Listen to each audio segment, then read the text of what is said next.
Then you're going to go ahead and flush out the transmission system. Then you can check it to see if it actually works once you've replaced your radiator or you've bypassed your cooler. You can bypass your cooler temporarily and run your vehicle without the transmission cooler. It's not going to hurt it to run it for short distances. It's mostly long hauls, just to see if this process worked. And then if you need to go to the third process, which is the most time taking process, which is removing the valve body. It probably doesn't really take a lot of time to remove it, repair it, and put it back together. It was more that I was super critical. It's not something that I normally do. Generally, the transmission flush will work. In this situation, we used a Max Life we bought at Walmart because we needed gallons and gallons of this stuff. This vehicle requires Nissan S, and the reason it requires Nissan S is because they have friction modifiers and so forth and so on. But my thinking throughout the video was, it's already broken. Me spending an extra $200 on Nissan S is probably not going to help this transmission, especially if at the end I had to replace it. During the video, I was not sure if this was going to actually work. But I can literally say I was jumping up and down with joy because I'd never done this, and this actually worked. And I just did it off of my mechanical ability. Really didn't have a whole lot of help from the interwebs. But nobody talks about actually trying to repair something. And if you've watched my videos for a while, you know that I like to repair stuff opposed to replacing it. I don't know if that's because I'm cheap or because I'm poor. Probably most to do because I'm poor.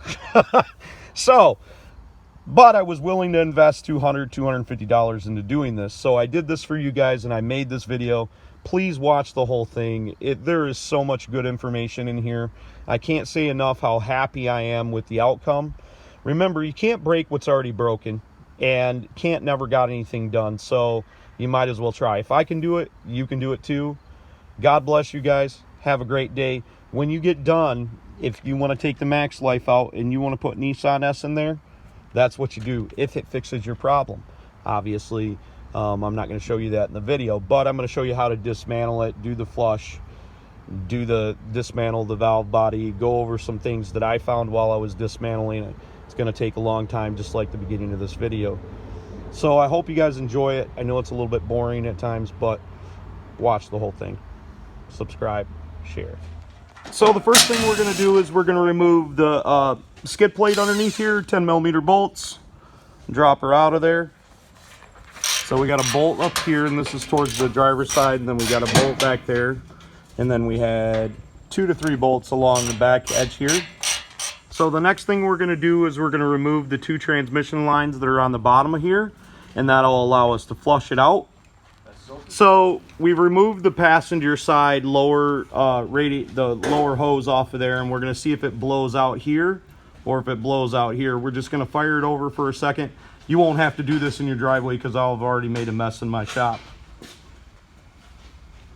That's a fact. All right, go ahead. 1, 2, 3. That is the return. And you can see how brown and just nasty that fluid is. And then we're sucking it out of our bucket, and we're going to wait for that to clear up. Pump's working good, so that tells us a lot. We're just going to wait for it to change colors and hopefully be a different color, or it's not sucking it through the bucket, which is a possibility.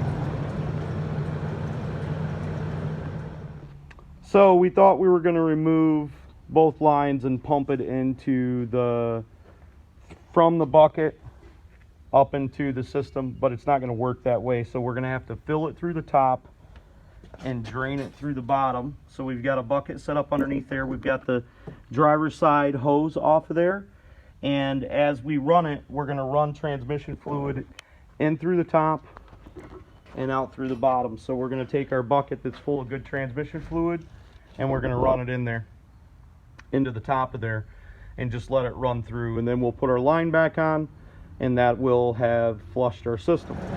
Okay, we poured most of our bucket in there, and right now you can see it coming out of there, and you're going to see it start to get red and get a lot cleaner and clearer looking.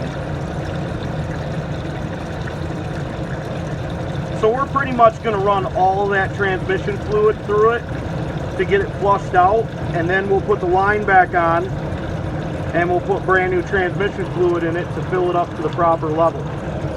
Then we'll take it for a drive and see if we fix the problem. Now our fluid, and I don't know if you can tell, but our fluid is coming out nice and red and real solid, so we're good. We're going to shut off the vehicle and go from there. So on second thought, instead of replacing the transmission cooler, because it has a cooler up in front of the radiator, which I thought was an oil cooler, which it wasn't. It has that transmission cooler up in front of the radiator, and it also has a cooler down in here, down in the bottom of the radiator. I'm going to do away with the bottom cooler and maybe later on add an aftermarket cooler to it. And how I'm going to do that is I'm going to take both hoses off the bottom of the radiator here, and I'm going to connect them together with an aluminum line, making sure that they don't kink or anything like that. And then I want to run the vehicle and see if my flush did any good. If my flush didn't do any good, I'm going to add the radiator cooler, change the fluid and the filter in there, remove the valve body, clean the valve body, put it back together, and then I should be good to go. Is my beautiful 2005 Nissan Pathfinder. Now you'll notice that right up underneath here I have undone the bottom radiator hoses, and these are the transmission lines. These are the cooling lines. What they do is they come from the transmission and they go up into the bottom of the radiator. It's part of the transmission cooling system. There's actually two separate cooling systems for your transmission on a Nissan Pathfinder. The first, unfortunately, is the bottom portion of the radiator, which you really technically don't need. They engineered this to go through the radiator, I'm presuming because they had engineered these radiators to go on there, and then later on they started adding, and I don't know if we'll be able to see it, we'll show you here in a bit, but they started adding a transmission cooler, which is up underneath here in the radiator section, and I think I'm pointing to it right there. Well, the problem is that the bottoms of these radiators, they start leaking coolant inside there, which then coolant gets inside your transmission fluid and then washes out your transmission fluid, washing out your disc, so forth and so on. It doesn't generally cause so much of a great problem inside the transmission if you can get all the water out, but what it does is it hurts the circuitry inside the transmission, and I'm going to show you and explain it to you.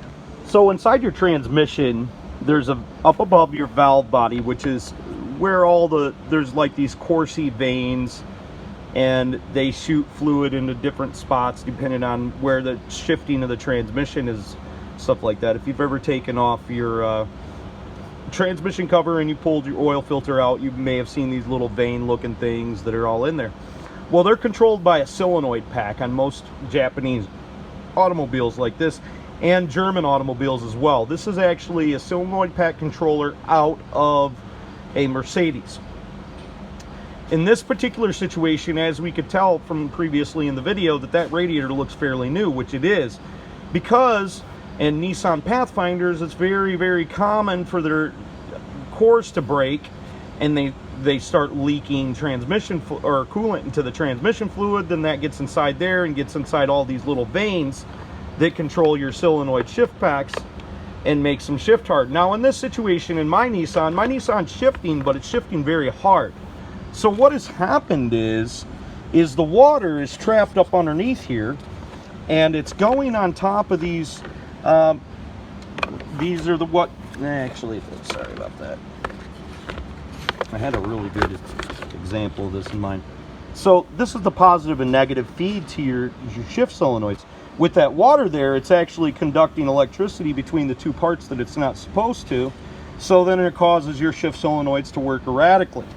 So what we're going to do is we're going to take the bottom pan off, and we've already removed a bunch of the bolts, and we've already flushed this transmission out as well, even though I realized later on that I didn't need to, but I still did it anyways, and I wanted to make sure it was done right. So we've taken a bunch of 10mm bolts out at the bottom here,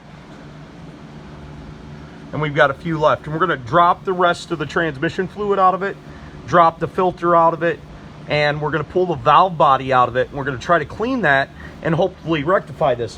What this is going to do is, this is something that we can do that's not going to cost us $2,000 like a transmission. Now, it may not fix it either, but you can't break what's already broken, so we might as well just go ahead and try to fix it. So what we're going to do is remove the remainder of the bolts, remove the remainder of the transmission fluid, remove the filter, and we're going to show you how to take the valve body out, and I'm going to explain to you what bolts to take out. The next thing we're going to do is we're going to remove that little connector pin that holds that on there, right there, and we're going to use a pick tool, and we'll pop that out of the way. And then when we take our valve body out, it will allow the valve body to drop down. So we also have to unplug the wiring connector that connects the valve body to the transmission as well. So hopefully yours is positioned in the same way mine was. I was able to reach my hand up here, and as I pushed on the tab, I pushed down on the connector and then pulled up at the same time. It's kind of crazy, but you know, and that's how I got my connector off. And now with my clip out, now I just need to unhook the electrical connections underneath here.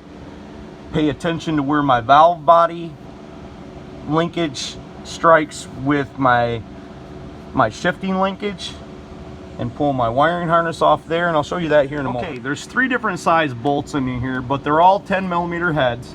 But this one particular bolt on your passenger side is your alignment bolt. This is a very important bolt. This bolt needs to go back in this exact location. Then there's basically 3 bolts on each side that hold this thing in.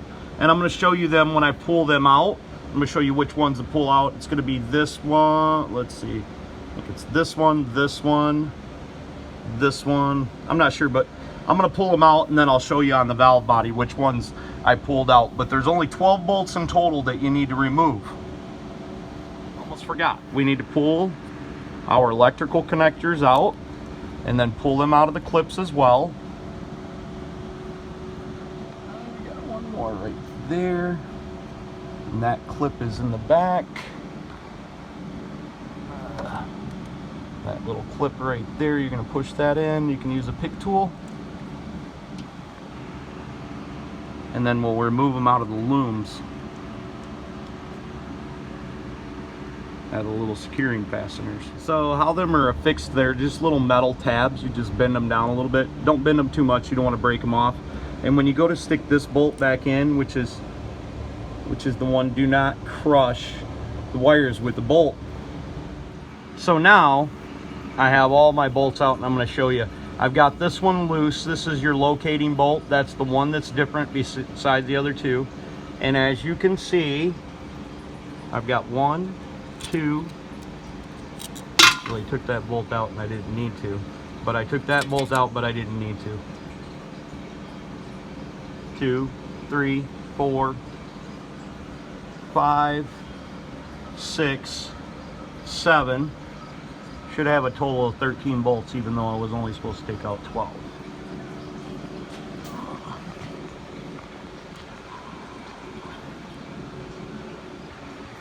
Up there you can't see. 1, 8, 9, 10, 11, and 12.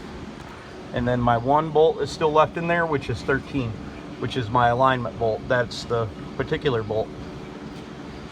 Now if you got this correct and you got your bolts out correctly, this should be a little bit springy, which it is. So now we're going to wait for the fluid to drain out, and we're going to pull that last bolt. So now we have our valve body out. We're going to disassemble it, and we're going to clean it properly and see if I'm going to try to remember how to check the solenoids. If not, I'm going to look that up and check the solenoids, and hopefully when we clean it, we get all the water and debris out of here, it'll work when we put it back together. Okay, so now we got our valve body laid out. We're going to start taking our 5mm Allens out, and then we have 1 10mm there, and we're going to set them out on our cloth exactly where we took them out, and potentially put them back in the metal bracket so we know where they go, because some of them may have different depths. Okay, so a couple things I want to point out.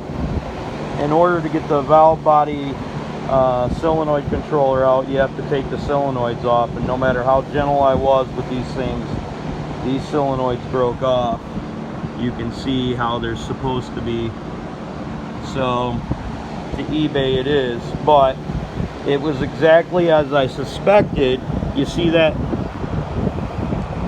contamination right there? That's material from your transmission, and that was what was shorting out the solenoid board, was that material on there.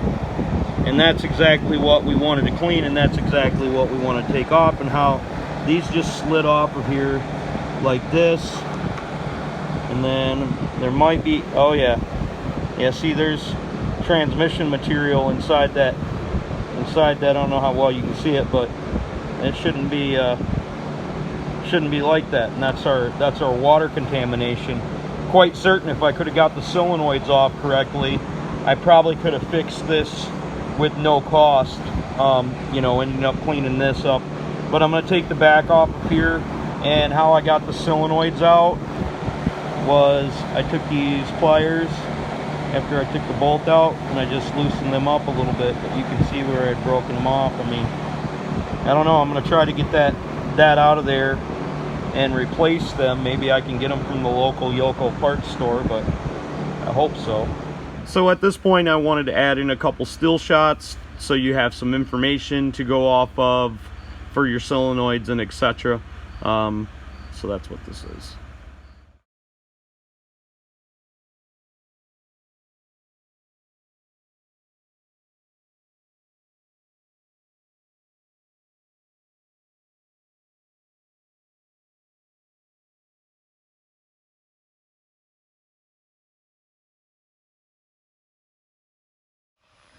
So we got our solenoids a couple days later, and I've went ahead and I've taken the back off of this.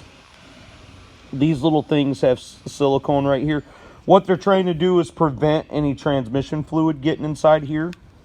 So what we're going to do is we're going to clean up all of our contacts and take all that crappy stuff off and look for any broken connector. You know, we're going to make sure all these pathways are clear and there's not a bunch of contaminants inside there like there is there. They try to make this where it's watertight, so when we go over it, we're going to go ahead and we're going to silicone everything, and then we'll silicone this top basically back on here. We're trying to make it as watertight as possible. I don't think the intention is from the manufacturer for it to be 100% watertight, but we're also going to remove all this silicone as well, and we're going to re-silicone all of this. And hopefully when I put this thing back together it works. I'm going to talk about the solenoids here in a couple moments. So now when you get this all cleaned up and you want to dry it out very well, we're going to go ahead and place Permatex all over these connectors and just cover them. We're not going to cover up these. These are where your fluid flows through there. By the way, all the brown stuff that you see all over here, that's just an epoxy coating from the factory, so that's not a big deal that stuff's on there. You don't have to clean it off because these metal strips just conduct electricity through them. And if you see anything, I was kind of questionable about this area right here. So you can basically see how the wire comes in, and you can see how it runs down if you look real close at it. And I did a continuity test from this part to this part right here just to make sure I didn't have any like rust issues underneath this plate because of that little bit of rusty looking area right there, but it was conductive, so that made it a little bit easier. So there.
and put the caps on. Hey, I want you guys to know that I'm sorry that this is a long video, but remember, we're trying to fix something that's already broken at the most inexpensive way possible, and I'm showing you the outside edges because I want you to know that you need to look at this and make sure the cap is pushed on correctly.